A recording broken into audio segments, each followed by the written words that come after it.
friends, even though I was already in a big position at Steve Harvey's office. A few years later, she worked for Oprah, and she was Oprah's right-hand person, and that's how I was able to get Steve's book on Oprah 4 times in a month. So be kind to every single person you meet, regardless of what you feel you could gain from them afterwards. Key number 3, network to get your brand name out there.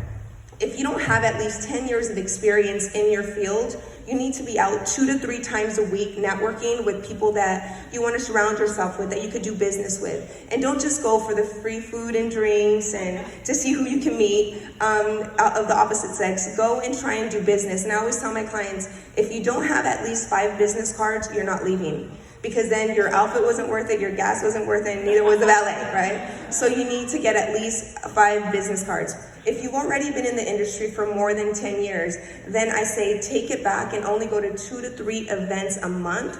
Because like they say, if people see you out too much, that lessens your brand as well once you're someone who's very successful. So just like you don't see Beyonce at everything, don't go to everything as well, so that when people see you, they actually get excited to see you.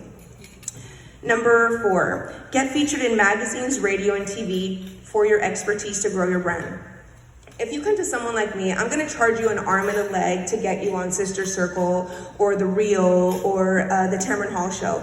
But now you guys could do it on your own. Why? Because there's Instagram, there's LinkedIn, and you can now reach these producers and editors directly without having to use someone like me. And I encourage you guys to do it. And don't get sad when people don't respond to you. They say that every person will most likely tell you no 7 times before they tell you yes once. So be persistent and do different pitches. Maybe you contact The Real and you're like, hey, I could be the expert for finances. Or if they say no, we already have someone, okay, well, I could be the expert for possibly doing segments at high schools, because kids need a lot of help in high school. So keep going back to them with different segments, and eventually they're gonna say yes to you.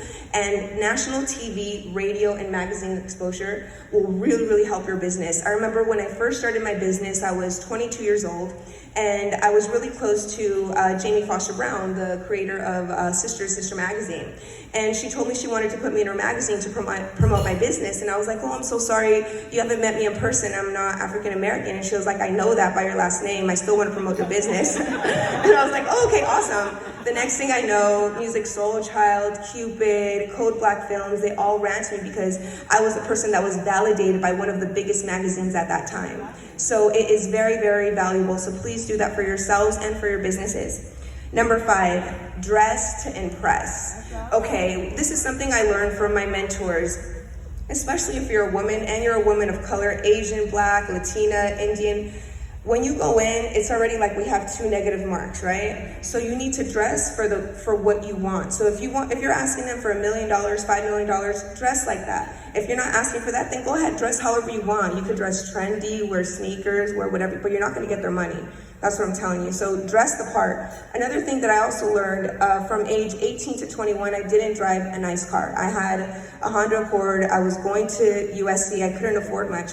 I seen how people would treat me when I showed up in a Honda Accord than when I would get dropped off in one of my boss's Mercedes or Rolls Royce. So as soon as I could afford it for my USC graduation, I bought myself a Mercedes, and that helped my business spike as well. Number 6, surround yourself with people who know more than you in your industry. It's very true that they say, if you're the smartest person in your group, find a new group. Yes, it's okay to help other people. Yes, it's okay to teach and give back. But in your immediate circle, Will Smith says that you are the sum of, if you have 4 friends, divide it, and that's how much you're gonna be making. So I always like to surround myself with people who have a lot more than me, because that's gonna rub off on me, and they're gonna invite me to places where I can meet people of their caliber and then now do business with them. My last and final point is number 7, study as much as you can.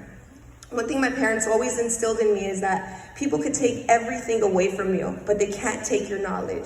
And your knowledge will inevitably be what your bank account is, because what you know will pay, and what you know will make you valuable in any company.